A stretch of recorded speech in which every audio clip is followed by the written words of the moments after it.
सर्वप्रथम मी श्री गजाननाला वंदन करते.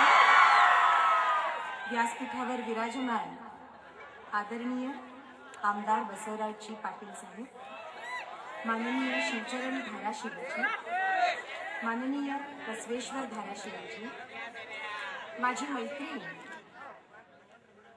आदरणीय सभाज्योती पल्लवीताई शिंदे, श्री सतीश शिंदे, प्रशांत रुमालेजी, ॲडव्होकेट एस पाटीलजी, माननीय बालाजी कांबळेजी, राजीव पाटीलजी, आदरणीय नारायण लोखंडेजी, आपल्या सगळ्यांना, सर्व मान्यवर प्रभूंनी ज्या मंचावर आहे, आपल्याला सविनय नमस्कार. माझ्यासमोर उपस्थित गुरुजन, पालक, पत्रकार, आपल्यालाही नमस्कार. आणि विद्यार्थी दशेतले सगळे हुशार विद्यार्थी आणि विद्यार्थ्यांनी मला खूप खूप आशीर्वाद. या बाजूला मुली आहेत आणि माईक या बाजूला ठेवलाय म्हणून नाही, पण मी या बाजूचीच आहे म्हणून सांगते की पुरुष खूप हुशार असतात. तुम्हाला सांगते, म्हणजे नटीचा मुखवटा चेहऱ्यावरती आहे. असा योग खूप कमी वेळेला येतो की नवऱ्याच्या हातात हात धरून भाजी मंडईत भाजी घ्यायला गेले. पुण्याला एकदा असा योग आला बरं का. आणि आमच्या समोर एक वडील कुटुंब होतं. आजोबा चांगले 75चे होते आणि आजीची 65 ओलांडली होती. तरीही दोघांमधला संवाद ऐका हा मुलांनी. आजोबा आजीला म्हणत होते, सखे किती दिवसात रताळी खाल्ली नाहीये, आज रात्री आळूचं फतफत खावं म्हणतो मी. सखे प्रिये लाडके राणी याच्या पलीकडे संवाद जात नव्हता ना. आता वय मी कशी ओळखली बघा, कारण चंदेरी केसांचा सुपारी एवढा आंबाडा आजीच्या मानेवर होता आणि आजोबांच्या तर केसांचाच पत्ता नव्हता. तरी सखे प्रिये लाडके राणी ऐकून मी नवऱ्याला कचकचून चिमटा काढला आणि म्हटलं, बघ लग्नाला फक्त 12 म्हणजे तेव्हा 12 झाली होती. 12 वर्ष झाली आहेत, पण गेल्या 9.5 वर्षात तरी सखे प्रिय लाडके राणी ऐकल्याचं आठवत नाही. आजोबाला थोडं बाजूला घेतलं आणि हाताचा अर्धकमळ करून चेहऱ्याचं अगदी भोकाच्या पिठाचं थालीपीठ करून आ वाचून मी बघत होते. जॉ ड्रॉप अगदी. सखे प्रिय लाडके राणीचं रहस्य काय, पुरुष किती हुशार असतात ते बघा. त्या आजोबांनी आम्हालाच थोडं बाजूला घेतलं, कपाळाला हात मारला, आजी ऐकत नाहीये ना ते पाहिलं आणि म्हणाले, काय सांगता राव म्हणून, गेले 7 दिवस हिचं नावच विसरलोय मी. लाडके राणीवरती वेळ मारून देतो.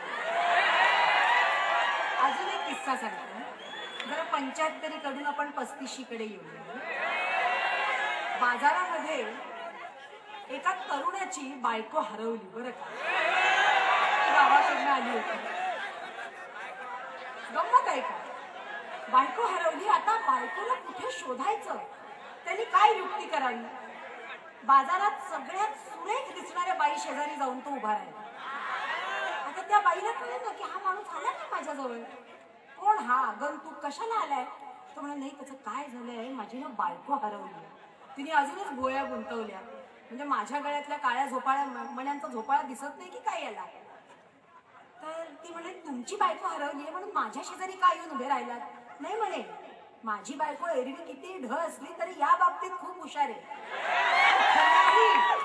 सुंदर स्त्री शेजारी मी चुकून जरी उभा राहिलो तरी कुठूनही ती प्रकट होते म्हणे. गमतीचा भाग आला निघा. म्हणजे हे मला ऐकू नाही आलं रे, काय म्हणताय तुम्ही.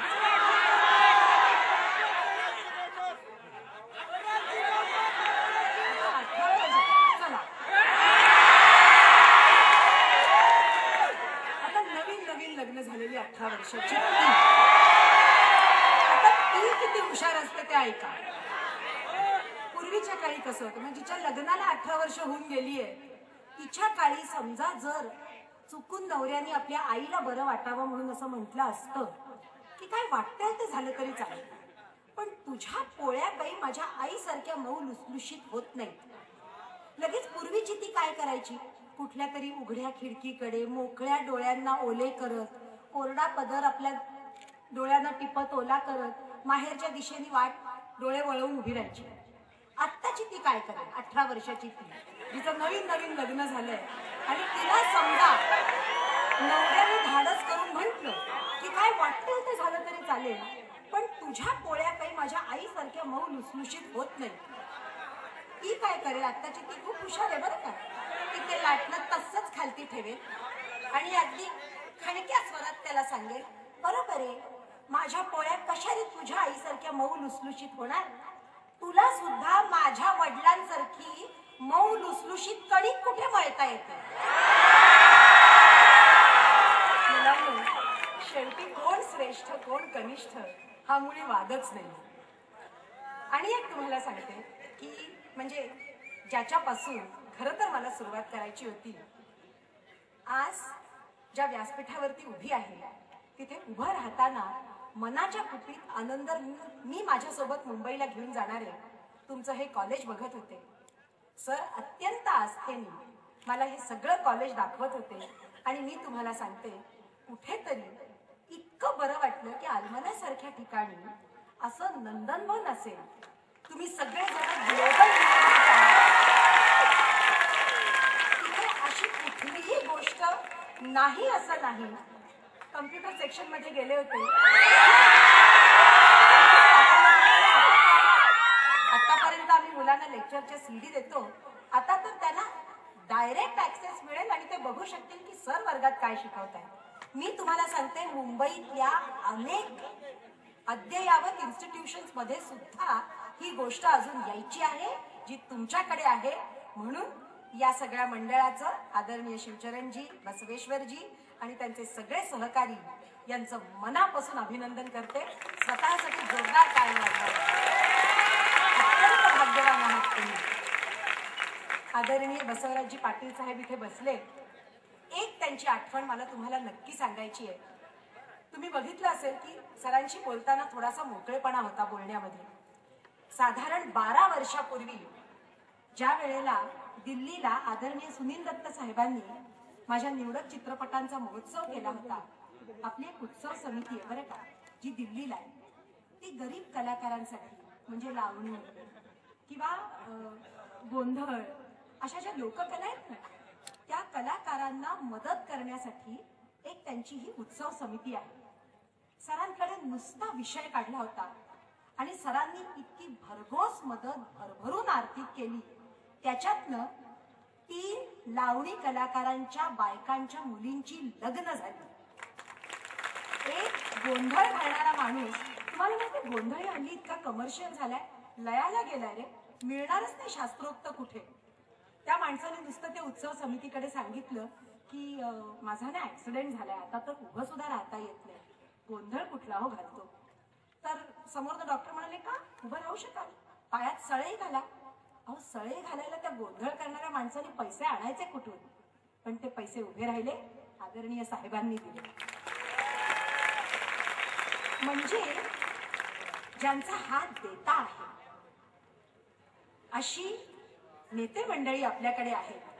ज्या गुरुजनांसमवेत आपण शिकता आहात तिथे म्हणजे कसं आहे की खूप मोठी मोठी स्वप्न तुम्ही तुमच्या नयन किनाऱ्यांवर बघायची आहेत आणि ती पूर्ण करण्यासाठी मोठे मोठे परिश्रम घ्यायचे. म्हणजे रोज सकाळी सूर्योदयाची वाट दूर क्षितिजाकडे बघत करावी लागणार नाही, कारण तो सूर्योदय तुमच्या मनामनात झालेला असेल. एक छोटासा किस्सा सांगते. एकदा ना एक गावाकडचे गुरुजी आपल्या मुलांना सर्कशीला घेऊन गेले बरं का. रशियन सर्कस आली होती गावामध्ये. ती सर्कस बघायला घेऊन गेले. सर्कस बघितल्यावरती गुरुजींनी मुलांना विचारलं की काय आवडलं रे? काही जी लहान लहान मुलं होती ती म्हणाली की गुरुजी विदूषक खूप आवडला. ती थोडी तरुण मुलं होती ती म्हणाली ती कवायत करणारी सुंदरी खूप आवडली. एक ना अनेक अशा अनेक गोष्टी मुलांनी सांगितल्या. मुलांनी गुरुजींना विचारले, गुरुजी आमचं झालं, तुम्हाला काय आवडलं?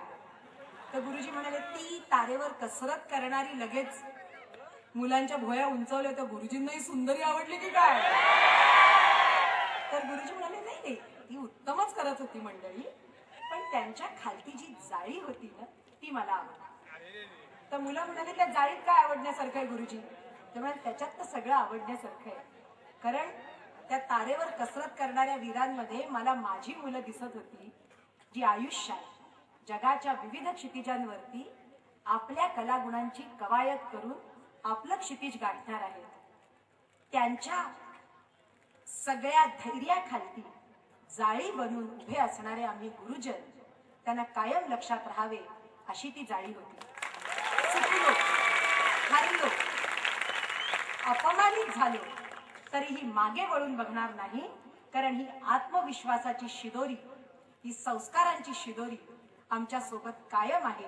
हा विश्वास ती जाळी जशी त्या वीरांना देते तसा तो मला तुम्हाला द्यायचा.